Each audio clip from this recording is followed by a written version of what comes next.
This matter number C 2007-2073, Democratic Party, Pima County versus the Pima County Board of Supervisors. This is the time and place for oral argument on various pending motions. Council, please announce. Yes, Judge. Bill Weisner for the Pima County Democratic Party, the plaintiff, and together with me is Moher Sidwa, our first vice chair. Christopher Straub, County Attorney, appearing on behalf of the Board of Supervisors. Also with me today is Mr. Thomas Denker, also Deputy County Attorney representing the Board of Supervisors, and Mr. Daniel Jerkowitz, the assisting, and also of our office, and Dr. John Moffitt, our client representative. Council, we have a little bit of housekeeping to start off with. I just want to make sure that I have what you think I have, and we all agree as to exactly what is pending.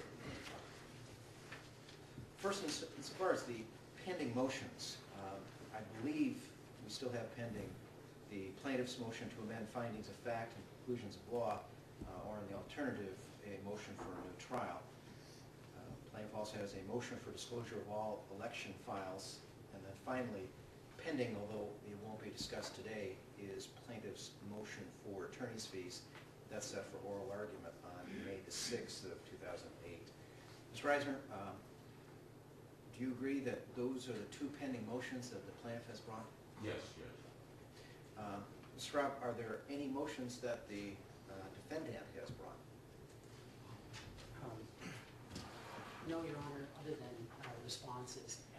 And as part of the motion, response to the motion for the new trial, I asked the court to make some rulings consistent with Rule 60C. And I'll get to that, of course, if necessary. Thank you. Okay. Now, in terms of the affidavits or declarations of the party's experts, I have one from the defendant, and that's Dr. John Moffitt. I also have three from the plaintiff, Dr. David Jefferson, Dr. Thomas W. Ryan, and then attorney Thomas P. Ryan. Mr. Reisner, those are the three affidavits unless you rely?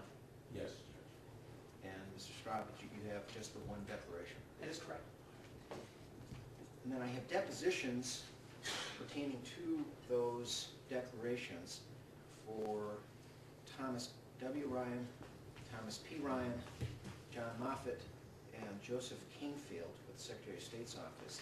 I did not see, although I thought I was going to receive one either from Dr. Jefferson or from Dr. King.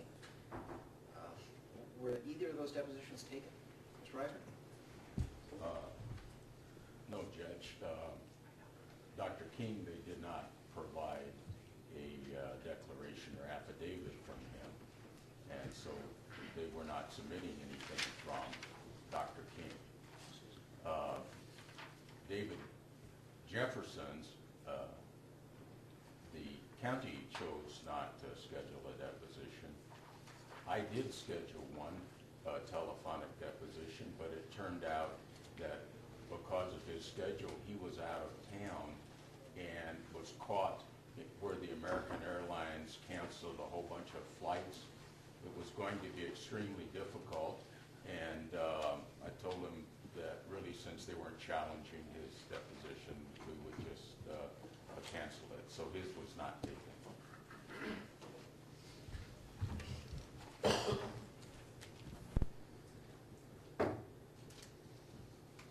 So the bottom line then is, gentlemen, that the parties stand on the declarations of the four experts and also the depositions of the four people that I just mentioned, as well as the entire record in the case from the trial.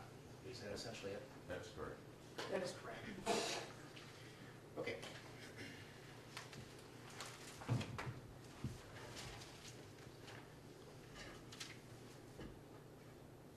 Now, counsel, as you can imagine, I have had an opportunity to go through the materials, but not in the level of detail that I would have liked, in part because you were busy getting them all to me, and I was receiving papers as recently as